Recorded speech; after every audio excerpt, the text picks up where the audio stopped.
good evening and welcome to NAS Watch. I ordinarily would love to say welcome to another legislative week. Unfortunately, the National Assembly is still in recess, but that doesn't mean that activities are not going on.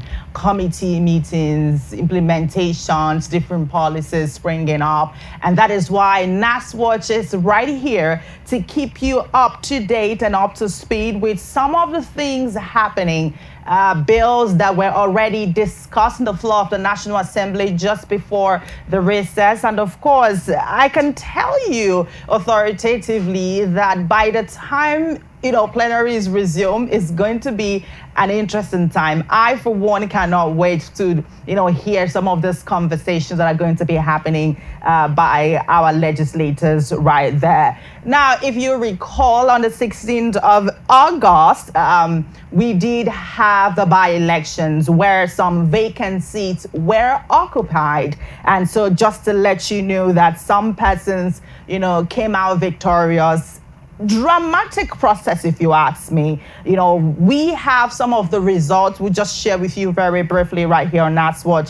And of course, just to let you know that the APC secured 12 seats. And of course, according to the INEC result, APC secured 12 out of the 16 contested seats. And some constituencies now have their representative, like the Ogun State, Remo Federal Constituency, Edo Central, which of course Monday Okpebolo used to occupy that seat, but now he's the governor. So they have a new person occupying the seats. Gariki Babura Federal Constituency in Jigawa State. And we also have Basawa Constituency in Kaduna State and Muya State Constituency in Niger State. Gari Sanyawa State Constituency, Zaria, Ovai Federal Constituency, Chikum Kajuru, Ganye State Constituency, and so much. And of course, just to let you know, the additional details is that the Chikum Kajuru Federal Constituency, Felix Bagudu won with 34,580 votes against the PDP's Esther Asheveli Dawaki's 11,491 votes. It was,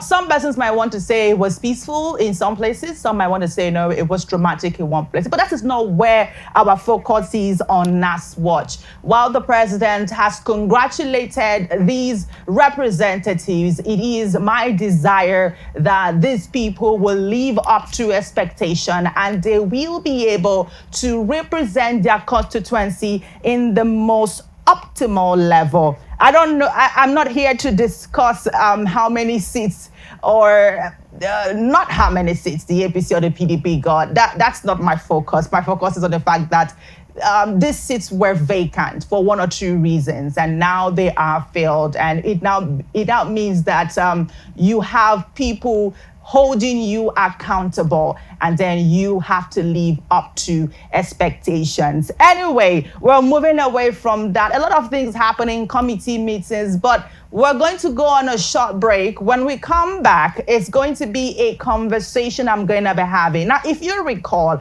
in one of the episodes of NAS Watch, I did tell you that we're going to be having a conversation on state creation. Now, this conversation is one that is happening right now. Now, some persons have said because 2027 is in sight, and every single time election is about, around the corner, there's always a conversation of state creation. Now, if you recall that there are major bills in the House, which is state creation, talking about constitutional review, which under it we have state creation, and of course the reserved seats for women bill, talking about creating extra seats where women can contest and be able to, fill up some spaces and make major decisions at the National Assembly that would favor women. Now, that is one conversation we've had extensively. So at this point, we're waiting for updates. And by the time, the House resumes, we'll see what is going to happen regarding to the bill. Another one which has, gone through second reading is the aspect of state creation. I am divided when it comes to the conversation of state creation, which is, of course, just to give you a highlight of state creation, it's a process governed by the Constitution, specifically Section 8, which outlines the requirement and procedures for forming new states. Now, the process involves a multi-stage approval process that includes support from the affected areas, a referendum, and the final approval from the National Assembly. Now, on this base, when I come back from this short break, I will tell you some of the areas where they are looking at breaking down to have more states. And the big question I am asking, do we really need more states? And I'll tell you how the process has been, and of course, introduce my guests, where we're going to be having an extensive conversation regarding to state creation. Is this bill going to fly at the National Assembly? Yes, it has moved second reading, but is it really, really necessary? And is it going to scale through? Don't go anywhere. It's NASWatch. My name is Cynthia Agbo. Meet the men and women shaping the future of Nigeria. Get to know your representatives at the National Assembly. From lawmaking to constituency projects, we'll take you behind the scenes and inside the chambers of the Nigerian National Assembly. Learn about the bills they are championing, the challenges they are facing, and the impacts they are making in their constituencies. We'll also bring you closer to the people they are serving and the stories that shape their work. Join us on NASWatch every Friday on Rapid Television at 7 p.m. So get informed, get engaged, and get to know the leaders shaping Nigeria's future.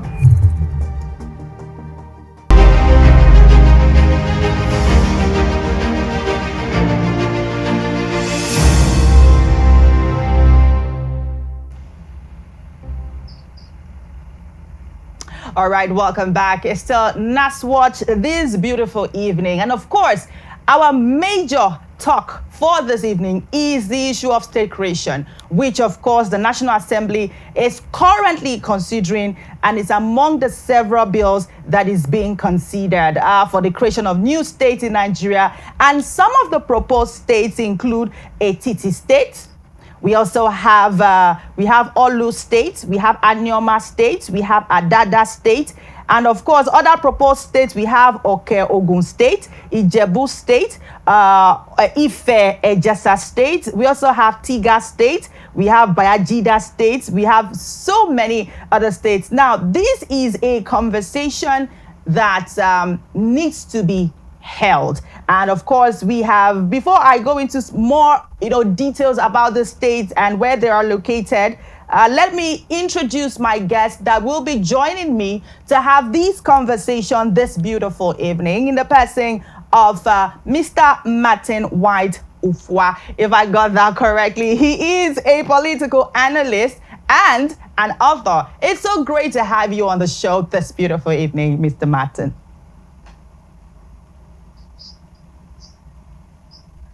All right, thank you so much. All right, so let's start with the very basic question, which is the fact that, do we need additional states at this point that we are in Nigeria?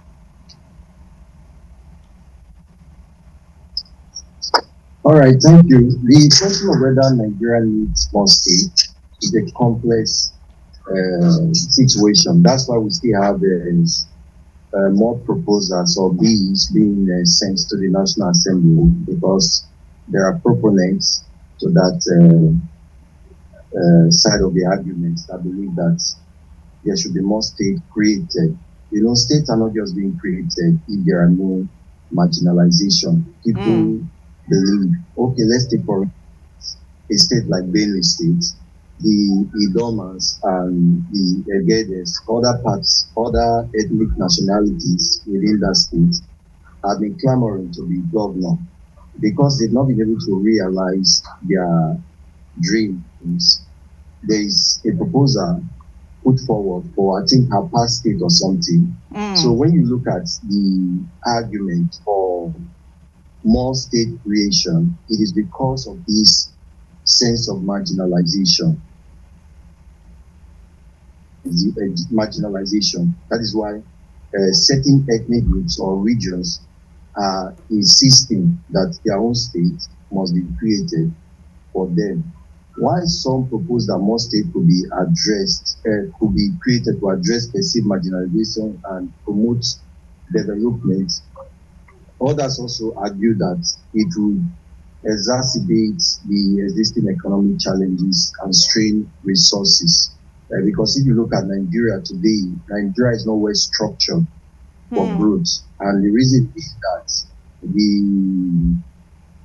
most of our states are not viable. They are not economically viable. They can't sustain themselves. And that's why you have a lot of states depending on allocation from the federal government, because the types of government that we practice is not true federalism, even though that's what exists on papers. But our states still depend on federal allocation to sustain itself. Just a very few states can really thrive without federal allocation, because the IGR, internally generated revenue of most states, cannot sustain the state. And the reason it is like this is because of this spoon feeding of states. Because if we truly decide today to practice true federalism, what that would mean is that many states will buckle up and start doing what they need to do to make their state economically viable. But because the governors knows that at the end of the month, they are going to get this federation allocation for them to run their states, they are not really exploring the natural resources and the potential in this state that they govern. So state creation from both sides is depending on the side of the rights that you are sitting on. Okay, now having established, agree to state. So having established that, Mr. White, so the conversation now is, while you were speaking, I want to take you back a bit. While you were speaking, just for clarity, you did say that many of the states in Nigeria were not created with the intention, let me just paraphrase, were not created with the intention of, profit, like they are not targeted for growth. What do you mean by that? Are you referring to the aspect of what they're able to generate, or you're talking from the aspect of them not just being fertile?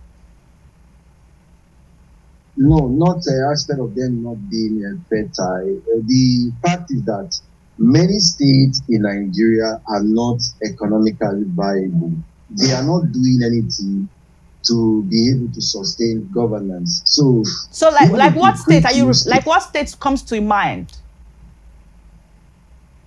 Well, I don't want to mention many states, but if you take your mind back during the COVID era, you can recall that there were many states who couldn't sustain the payment of salaries of civil servants. They had to go for bailouts from the federal government. Those states are not viable. As we speak today, only viable state in the country, aside the oil producing state, is Lagos. Is Lagos State. So most of the country today cannot sustain themselves outside federal allocation. So calling for creation of newer states is a disaster for Nigeria, because we don't even have the resources to sustain this state. Because when you create a new state, what it means is that you are going to start building a new government house, quarters, civil servant. Many structures are going to be put in place. Do we really have the resources for that? So what I think is that we can address the issue of marginalization, because marginalization or ethnic marginalization is one of the reasons people are clamoring for newer states to be created. Okay. All right. So that being established, now you did talk about marginalization, which of course let's go back to some of the states that we mentioned, which is Etiti State, which is carved out of Abia, Anambra, Ebonyi, Enugu, and Imo State, with 11 local government areas and its capital at Lopunta. Now, the bill has passed. Now, this bill currently at the House has passed its second reading and is sponsored by lawmakers from the Southeast region. So when we look at these bills, right, at the House, they are being sponsored by lawmakers from the different regions, which now brings us to agreeing with you when you say that it could be for various reasons, marginalization being one of it.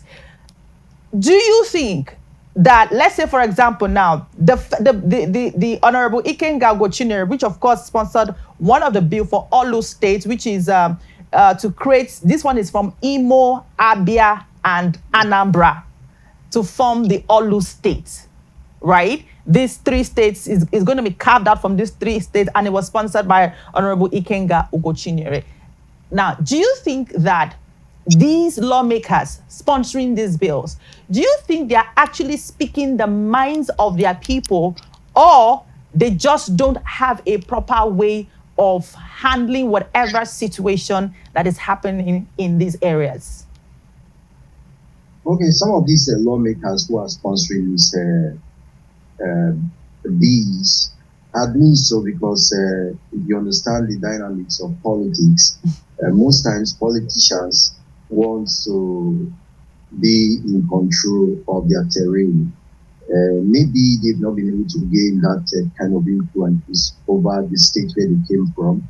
So starting a new state or having a new state created for them will give them the upper hand to either be governors or assume political leadership over the states that they are clamoring for to be created.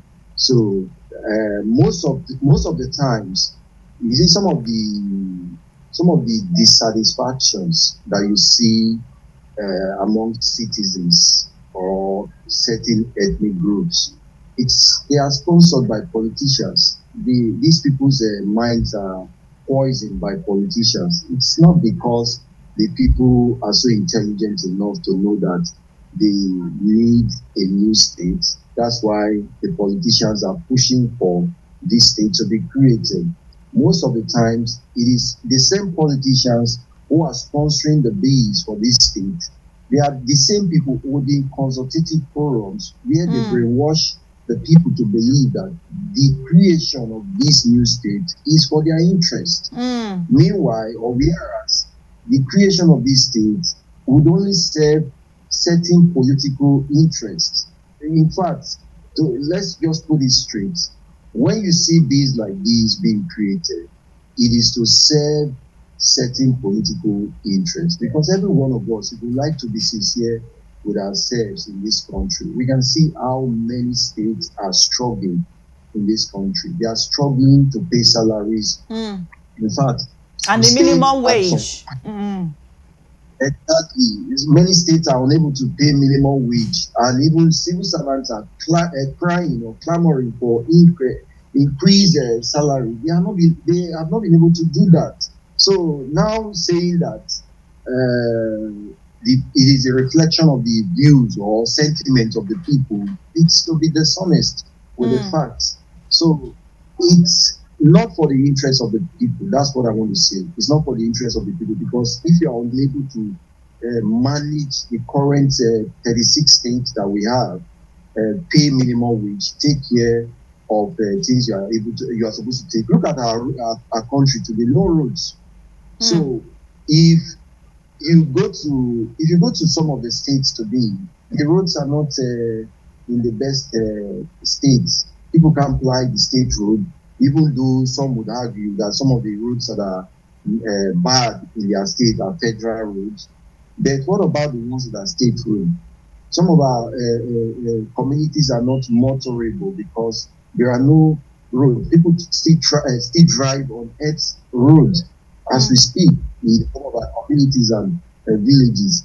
So the creation of newer states is not going to serve the interest of our country. That's just the truth. It's just a political all right. Drive. All right. So just to also let you guys, let our audience know that the Senate Committee on Constitutional Review, they are proposing the referendum for the state creation of 20 new states. Not one, not two, not five, but 20 new states. And which will be conducted by the Independent National Electoral Commission. And well, we all know that the process of creating new states is not just a one-off thing. It starts, of course, with a request and then a referendum, approval, and the presidential assent. Now, let's now move on to Mr. White. Do you think that there is a optimal number of states for any nation? Because I mean, if we add these 20 states, adding to the 36 that we already have, 36 plus the capital city, which is 37, we might end up be having almost the same number of states in the United States or even more. Is there an optimal number of states that a nation should have? All right, there's no optimum number of states that the nation should have, because when you look at some states in the United States, they're as big as the mass size of land size of our country, Nigeria. But there are considerations it are created. Number one, the population distribution. Then number two, the land mass. Then the popular demand, which was one of the areas I talked about. But unfortunately, here it is the politicians that are going about their constituencies to watch the people that they need more state marginalized. Then also the financial viability. Are these states financially viable? And when you look at the present states that we have, many of them are struggling. So that goes to tell us that most of our states are not even financially viable. So creation of new state is going to be a disaster. So the decision of whether or not to create a new state is a complex one with value arguments. So there are no, you can't say these are the rules for the creation of new states. If these points I just listed are not met, there's no need for a state to be created. Most especially in Nigeria, the issue of financial viability, most of the states are not viable. Look at states being cut out from whether Imo, Abia, and what's it called? Anambra. The question to ask that Imo State, is it financially viable? What is the ratio of the rich to the poor? What about Imo State, Abia State? How are these states able to fend for their citizens? So when you look at all these, that presently these states will not get the assent of the president. They might go through get the support of their representative or member of the Senate and all that. But when it gets to the table of the president, he won't assent to it because the president understands what is at stake. For instance, recently the president had to put a stop to the creation of more universities. Yes. The federal government cannot sustain more universities. The ones that are there already, they are struggling to meet up their expenditures. So creating more states is going to be a disaster for our country. It's just a political drive where some individuals see how they can gain control over the political machinery of the states they are clamoring for to be created. All right. At this point, Mr. Martin, we still have a couple of questions for you. I mean, we're going to go on a very short break, but of course, don't forget that we are available on all social media platforms, on Facebook, on Instagram, and X, as you can see on the screen. And of course, if you have questions, you can, of course, send your questions to the number on your screen. Now, when I come back from this break, I will be asking Mr. Martin questions surrounding this allocation he mentioned earlier. I mean, right now, Lagos, delivers the highest, aside from the oil-producing states. And some of the states in the north are also, started complaining that they are not having enough. But then, are you giving enough for you to want enough? But anyway, that's some of the questions our guest is going to be answering for us. It's still NAS Watch. Don't go anywhere. We'll be right back. Meet the men and women shaping the future of Nigeria. Get to know your representatives at the National Assembly. From lawmaking to constituency projects, we'll take you behind the scenes and inside the chambers of the Nigerian National Assembly. Learn about the bills they are championing, the challenges they are facing, and the impacts they are making in their constituencies. We'll also bring you closer to the people they are serving and the stories that shape their work. Join us on NAS Watch every Friday on Rapid Television at 7 p.m. So get informed, get engaged, and get to know the leaders shaping Nigeria's future.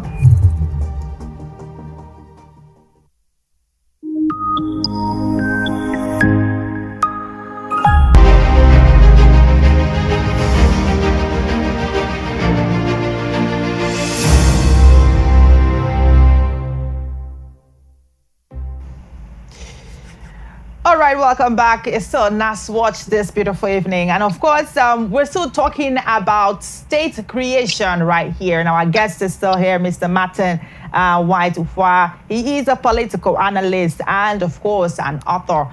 Now, in the conversation of state creation, and I mean, the likes of Honorable Philip Agbese has said things like, if the military was able to, achieve state creation, so can democracy. Now, while some, have described the call for state creation as a misplaced priority, and this is in the wake of restructuring, constitutional review, and that debates all around Nigeria. And of course, this is where the National Assembly is tasked with that responsibility to make sure that, okay, fine, whatever this is, let's look at it and see if it is something that Nigeria really, really needs at this point, amongst the many things, amongst the many bills that they have to deliberate upon. Now, Mr. Martin, let's come back to you. We're talking, before we went on the break, we're talking about some of the states, requesting for more allocations, trying to compare themselves with states like Lagos State and some of the oil producing states without really asking themselves, what are we even bringing to the table? This popular saying that, oh, if you're bringing enough to the table, that means you are well entitled to ask for a lot, right? And then we have states like Lagos State that are bringing so much to the table, and they are like, we are saddled with this responsibility. This is a burden upon us. Why do we have to be the one to bear the burden of, looking out for the others? Why do we have to look out for the others? And then this other one say they want more. So where do you stand in both of these? Do you think that what Lagos generates should just be for Lagos alone? They should have the larger share and be able to use what they generate to better their state, and the other states, especially those in the north, should be able to find a way to generate theirs to suit or be able to utilize and take care of their affairs over there. Where do you stand? Okay, where I stand is this: you can't take from a hardworking man and then you give to a lazy man. That's where I stand. That's the principle that guides my position on this issue. Because in Nigeria, Lagos State consistently records the highest internally generated revenue, followed by the FCT, and then you have a state like Rivers, Ogun, Delta, Edo, Kaduna, or Kwara. Now, you can take from these economically viable states and then begin to distribute or to spoon feed those who have refused to sit up. And that's why the call for the creation of more states is not tenable. It's not logical. It's not reasonable. It's a misplaced priority for a country like ours. Because what we should be telling these states is for them to sit up and think of how they can make their state economically viable. So you can take from a state like Lagos that is doing so well and begin to distribute to other states that are those side that are not doing anything. Because if you want the best for your state, then it means you have to sit up. And again, the concept of government that we practice, that we call federal system of government, it's not a true reflection of what it should be, because the federating units are supposed to be the ones contributing to the center. But unfortunately, in our own case, it is the center that is spoon-feeding the federating unit. And this is why there is no balance in the equation, even though the federal government have tried to make a balance it for those who are contributing more to get more. I still think that if we allow states to donate or contribute to the center, those who are not doing so well will sit up. That's just the truth. And if those who are not doing well are made to sit up, this clamor or call for the creation of new state will not be there. It is there because these states that are calling for, or these individuals that are calling for the creation of new state, knows that they will get federal allocation for them to run the states that they want to be created. So I don't think resources from Lagos State should be, or states that are doing well, should be given to sustain other states. Let's actually go back to what we claim to practice, or what we have in our books. Federal system of government must be the federating unit contributing to the center, not the other way around. That's just the truth. What we are practicing today is a deceit. We are just deceiving ourselves, and that's why most of these states that are not doing well are hiding under this coverage to call for even more creation for other states. All right. So before we wrap up and I let you go, Mr. Martin, there's one dicey part of this allocation that I want you to touch a bit on, just in 2 minutes. Now, which is the aspect of distribution of these allocations, right? Based on, and it says that factors influencing the allocation, we have population, which is the aspect. One of the factors is actually population. We have other factors are the number of local governments within a state can also influence the allocation. Now, do you think that this is one of the reasons why the other states in the other regions are saying, oh, we need more? Because it looks as though they have more local governments and they don't exactly produce a lot, but they have more local governments. Do you think that could be one of they are banking on that factor that could actually influence allocation distribution? Aside population, they also have local governments, number of local governments. Exactly, you are very correct, because the third tier of government, the local government today, gets their allocation, or are supposed to get the allocation directly from the federal government based on the kind of arrangements we have on ground in our country today. I don't think so yet, because that has been the position of the Supreme Court, that the top tiers of government should get the allocation directly from the center. But we still setting state government interrupting that process. But the more local government you have in a state, the more resources you would need to manage them. So if a state is clamoring for the creation of more local government, what that means is that more resources will be pulled into that state. That's what exactly it is. That's also why the federal government would always resist the creation of more local government, because these things are self-serving. It's not because of administration or the state or the local government want to be able to properly administer these resources. Most of the times, if you look at how local government funds are being distributed or managed in some of our states, you see the political manipulation of the resources. If you go close to ask some of our local government chairmen, they will tell you the difficulties they are having with resources, because their resources are being stifled. It's not being released to them as we read of in the media. Many of them, what some of them just have to run their state is just to pay salaries. That's why many local governments in this country cannot do anything. They can't manage infrastructures or do anything that they really should be doing in their states, because their hands are tied.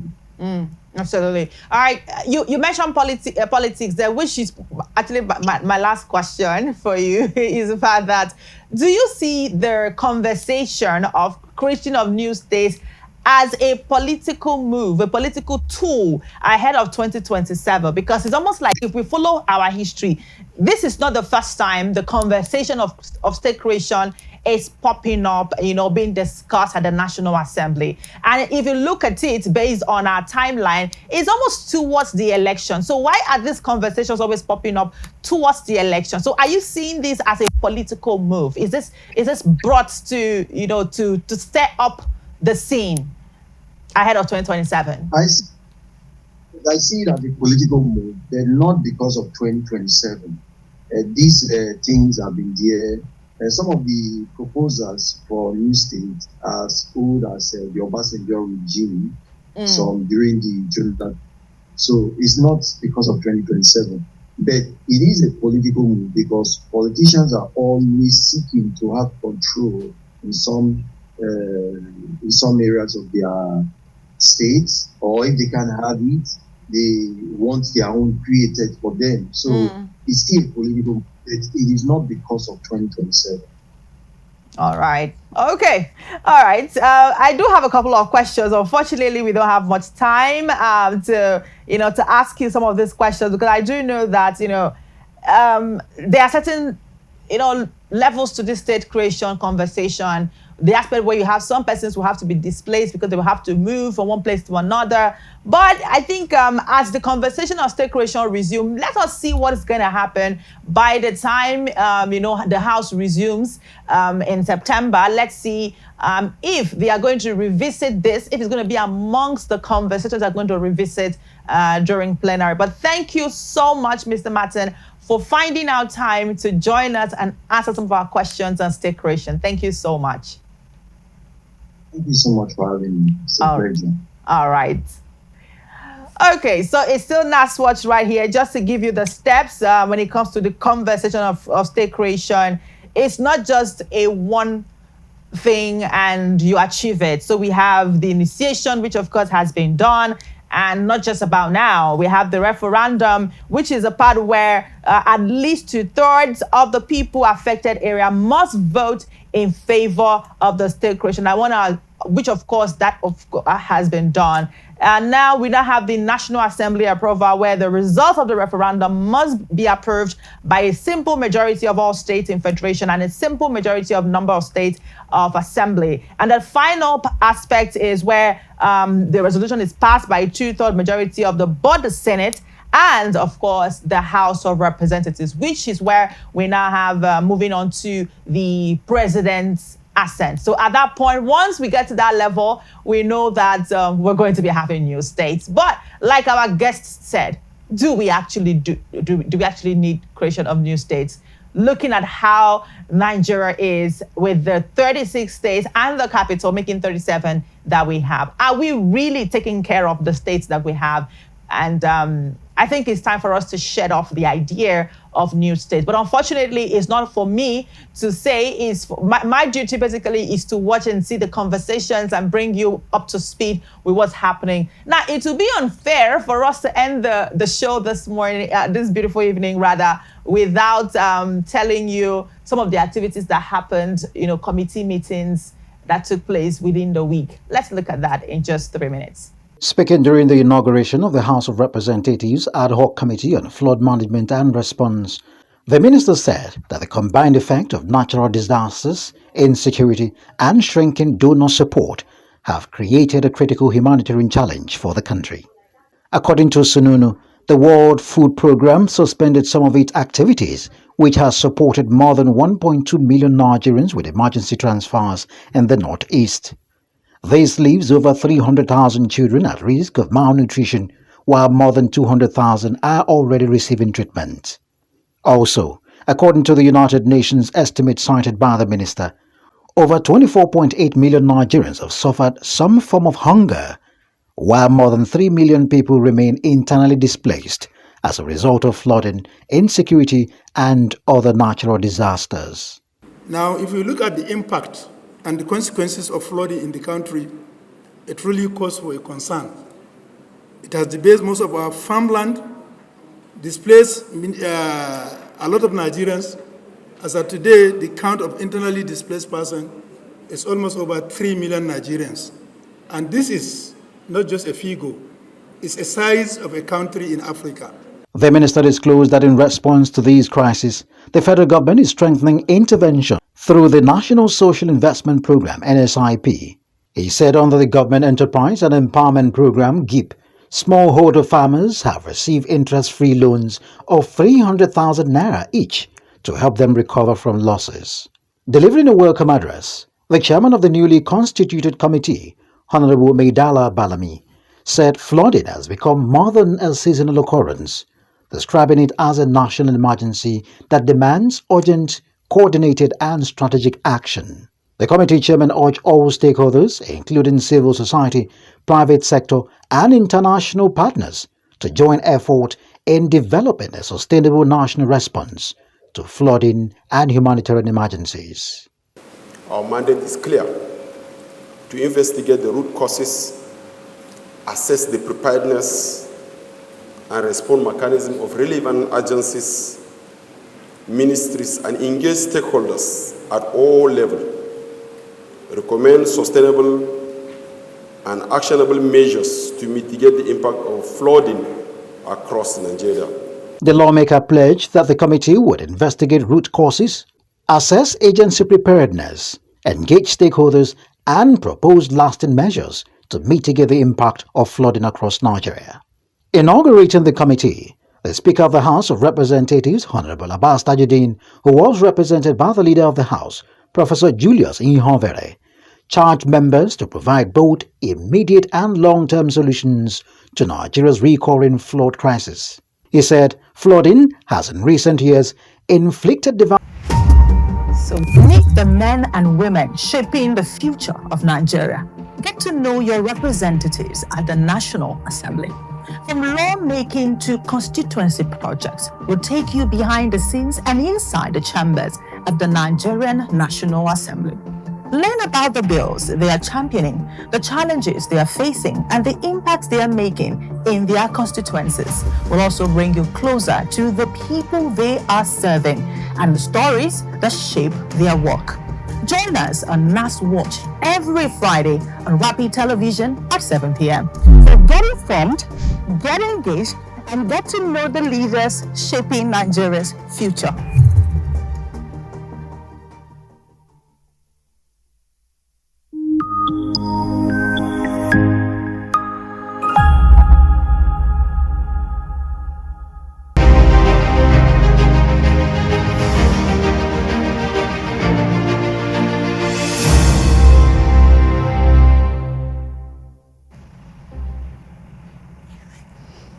All right, and that's it. That's the much we can take on NAS Watch this beautiful evening. I do hope that you've gained clarity into the conversation, which of course is the primary thing we intend to achieve right here on NAS Watch, state creation. The conversation will still continue next Friday, but don't forget that a repeat of this particular edition will come up on Sunday. And so just in case, it's also going to be on YouTube. You can follow our YouTube channel, subscribe, follow us on social media platform as well, on Facebook and Instagram, on X. We are also on TikTok. Join the conversation. And of course is Rapid Television. My name is Cynthia Agbo. Until next Friday, where I will meet you again on another fresh conversation and fresh activity of what is going on in the National Assembly and in your constituency. Have a great time. Meet the men and women shaping the future of Nigeria. Get to know your representatives at the National Assembly.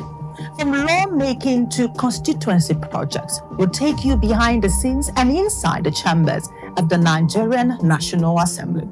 Learn about the bills they are championing, the challenges they are facing, and the impacts they are making in their constituencies. We'll also bring you closer to the people they are serving and the stories that shape their work. Join us on NAS Watch every Friday on Rapid Television at 7 p.m. So get informed, get engaged, and get to know the leaders shaping Nigeria's future.